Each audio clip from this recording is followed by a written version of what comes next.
Hello everyone. Today I will show you how to change the color for the active status in Messenger. If you find this useful, then please leave a like and subscribe.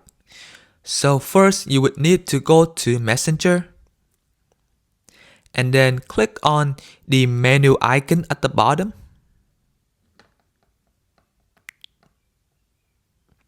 And then click on Settings.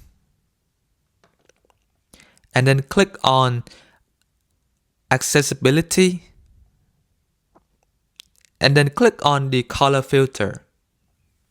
So right now the color for the active status is blue. So let's say you want to change it to blue, then you can click on here.